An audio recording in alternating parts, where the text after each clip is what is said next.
On June 13, 2025, a date that would forever be etched in the annals of history, the world held its breath. The world watched with bated breath, a collective sense of unease permeating every corner of the globe. News outlets flashed breaking alerts, social media buzzed with speculation, and governments convened emergency meetings. As Israel launched a sweeping and meticulously coordinated series of airstrikes against Iran's heavily fortified nuclear facilities, a move that sent shockwaves across the international community. This audacious act brought an abrupt end to years of clandestine shadow warfare, a silent struggle fought in the shadows between intelligence agencies and covert operatives. For Israel, this dramatic intervention was framed as a preemptive move, a desperate measure to safeguard its very existence.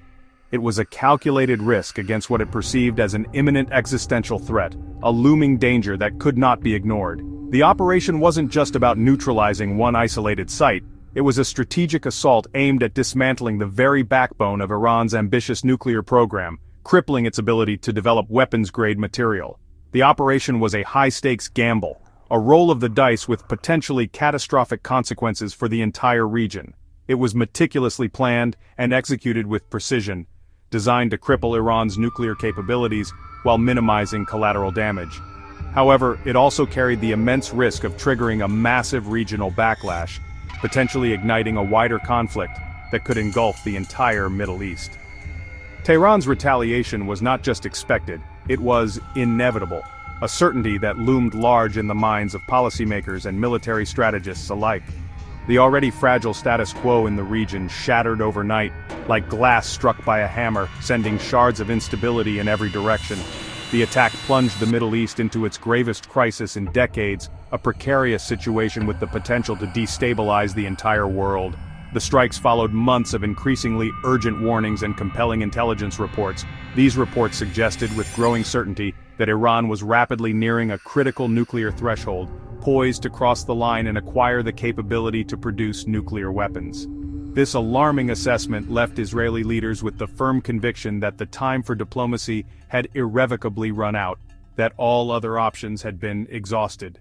As news of the strikes spread like wildfire, the world braced for a potentially devastating escalation, fearing the worst was yet to come.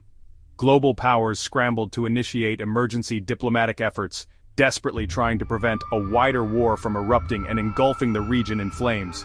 Israel's message to the world was unequivocal and chillingly clear. It would willingly risk everything, including a full-scale war, to prevent a nuclear-armed Iran from becoming a reality. This unwavering resolve meant even igniting a conflict with unpredictable and potentially catastrophic consequences for the entire world. The powder keg had been lit, the fuse was burning, and the world watched with trepidation as the flames crept closer to the explosive heart of the Middle East. The region was now teetering on the brink of a devastating conflict, a conflict that had the potential to reshape the global order and alter the course of history forever. The aftermath of the initial strikes was immediate and far-reaching. Within mere hours, the entire geopolitical landscape of the Middle East began to shift dramatically. The initial shockwaves quickly turned into a series of escalating events. In a swift and decisive response, Iran's Revolutionary Guard launched a barrage of missiles, directly targeting both Israeli and U.S. assets strategically positioned throughout the region. These were not random acts, but calculated strikes aimed at key military installations and strategic locations, signaling a rapid and dangerous escalation of the conflict. The region braced for what was to come. The United States, in a move that broke with established precedent and long-standing policy, made the momentous decision to join the fight directly, committing its considerable military might to the unfolding conflict. U.S. forces initiated a series of targeted airstrikes, bombing additional Iranian nuclear sites, facilities suspected of harboring nuclear ambitions. This intervention transformed what was initially a regional clash into a multinational crisis, drawing in global powers and raising the stakes dramatically. In response to the U.S. intervention, Iran struck back with renewed force, specifically targeting U.S. bases located in Qatar and Iraq, aiming to inflict maximum damage and send a clear message of defiance. This bold move demonstrated Iran's extended reach, its unwavering resolve, and its willingness to escalate the conflict further. Sirens blared across Israel, piercing the air with their urgent warning as advanced missile defense systems like the Iron Dome scrambled to intercept the waves of incoming threats, desperately trying to protect civilian populations. Simultaneously, Israeli forces launched retaliatory strikes deep inside Iran, causing significant casualties, widespread destruction, and plunging the country into chaos. The cycle of attack and counterattack became a deadly and relentless pattern, leaving the civilian populations of both nations in constant and imminent danger, forced to seek refuge in shelters or flee their homes in search of safety. Despite the escalating violence and the growing humanitarian crisis, there was no sign of de-escalation, no diplomatic breakthrough on the horizon. The deployment of advanced weaponry and the increasing involvement of global powers underscored just how quickly localized tensions could spiral out of control, transforming into a broader catastrophe with potentially devastating global consequences. The world watched with bated breath as diplomatic efforts struggled to keep pace with the relentless and accelerating momentum of military action, leaving many to fear that a peaceful resolution was becoming increasingly unlikely.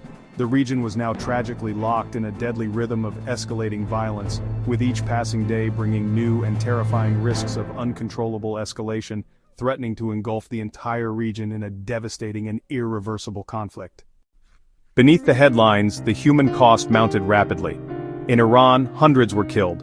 Official counts understated the toll, while international groups reported even higher numbers. Israeli strikes hit not only military targets but also sites like Evin Prison, deepening the civilian tragedy. In Israel, missile attacks killed dozens and forced millions into shelters, disrupting daily life and fueling widespread fear. Hospitals in both countries struggled to cope with the wounded, and families faced unimaginable loss. The conflict blurred the line between combatant and civilian, with each casualty a stark reminder of war's indiscriminate brutality. Political crackdowns and arrests in Iran added to the climate of fear and suspicion. For ordinary people, the war was a daily reality of danger, loss, and uncertainty, its true cost measured in shattered lives. A ceasefire, brokered with international help, briefly raised hopes for peace. Former U.S. President Trump announced the truce, and Iraq reopened its airspace, signaling a possible step back from the brink. But optimism faded fast. Israel accused Iran of violations and resumed strikes, while Tehran denied any breach. The ceasefire existed more on paper than in reality, as both sides remained on high alert and military operations continued. Political leaders issued threats, and the war of words intensified, undermining any chance for real de-escalation. The so-called pause became a new front, with each side blaming the other for renewed violence. Military readiness never wavered, and the region remained a tinderbox. The ceasefire was less a step toward peace than a brief lull in an ongoing conflict. The next escalation seemed only a matter of time. The conflict's shockwaves quickly drew in global powers. The U.S.'s direct intervention marked a turning point, forcing allies like Qatar and Iraq into the crossfire and raising the stakes for everyone. The EU and China called for restraint, fearing the impact on global security and energy markets. Regional players like Saudi Arabia welcomed the ceasefire cautiously, wary of being dragged into open war. The International Atomic Energy Agency scrambled to re-engage diplomatically, but divisions ran deep. Israeli hardliners and opposition figures criticized the truce, demanding a more decisive victory. The Israeli government faced intense pressure, balancing international calls for peace with domestic demands for action. The world stood on a knife edge, with every move threatening to tip the crisis into wider chaos. As fighting paused, the battle shifted to propaganda and blame. Israel accused Iran of ceasefire violations, justifying continued strikes as self-defense. Tehran denied any aggression, framing Israeli attacks as unprovoked and illegal. Both sides worked to sway international opinion, each claiming victimhood and painting the other as the true aggressor. Iran publicized the death of a senior official and announced arrests of alleged Israeli spies, fueling domestic support and international suspicion. Hardliners in both countries issued threats, keeping tensions high and undermining any hope for trust. The war of words ensured the psychological conflict persisted, even as bombs briefly stopped falling. In this climate, reconciliation seemed impossible and the ceasefire perpetually fragile. Despite diplomatic talk, both militaries stayed on high alert. Israel's forces remained ready, missile defenses active, and combat units poised for rapid response. Iran, meanwhile, secured its nuclear assets and vowed to rebuild, signaling no intention of backing down. Reports of missile launches and intercepted threats kept nerves frayed on both sides. The so-called pause was a tense standoff, with any miscalculation threatening to reignite full-scale war. Civilian life tried to continue, but the sense of normalcy was thin. Security forces stayed vigilant. Both nations used the lull to regroup and rearm, preparing for the next inevitable clash. The ceasefire was a fragile illusion, masking a region still on the brink. What set this crisis apart was direct U.S. military action bombing Iranian nuclear sites and crossing a line never breached before. This move instantly escalated the conflict, drawing Iran's missile retaliation against U.S. bases and putting American troops in harm's way. Gulf allies like Qatar and Iraq were thrust into the front line, complicating Washington's regional relationships. The U.S. intervention raised the conflict to a global level, forcing China and the EU to step up diplomatic efforts. The precedent of direct strikes lowered the threshold for future military action, making diplomacy harder and escalation more likely. The era of ambiguous support was over. Open confrontation had begun. The U.S. now faced the risk of being locked into a cycle of escalation with global consequences. The shadow war had become a direct, dangerous confrontation. This crisis is far more than just another Middle East conflict. It's a complex web of geopolitical tensions, historical grievances, and competing interests that have coalesced into a situation of extreme peril. The ramifications of this crisis extend far beyond the immediate region. It's a global flashpoint, a tinderbox of international relations with no easy resolution in sight. The interconnectedness of our modern world means that instability in one region can quickly cascade into global instability, affecting economies, security, and diplomatic relations worldwide. The core dispute, the heart of this escalating crisis, Israel's unwavering determination to prevent a nuclear-armed Iran, a stance driven by existential security concerns, versus Iran's steadfast insistence on its sovereign rights to pursue nuclear technology for what it claims are peaceful purposes, remains as bitter and intractable as ever. Decades of mistrust and failed negotiations have only deepened the divide, making any potential compromise seem increasingly elusive. U.S. involvement, driven by its strategic interests and alliances in the region, has inadvertently turned what was once a regional rivalry into a worldwide security threat, with the potential to trigger a global conflict. The stakes are incredibly high, and the margin for error is dangerously thin. This situation is endangering vital energy supplies, threatening to disrupt the global economy, and undermining global stability. The ripple effects of this crisis are being felt in financial markets, trade routes, and diplomatic circles around the world. The risk of miscalculation, of a single spark igniting a full-blown conflagration, is ever present, with both sides posturing and ready to escalate at a moment's notice. Military readiness is at an all-time high, and the potential for unintended consequences looms large.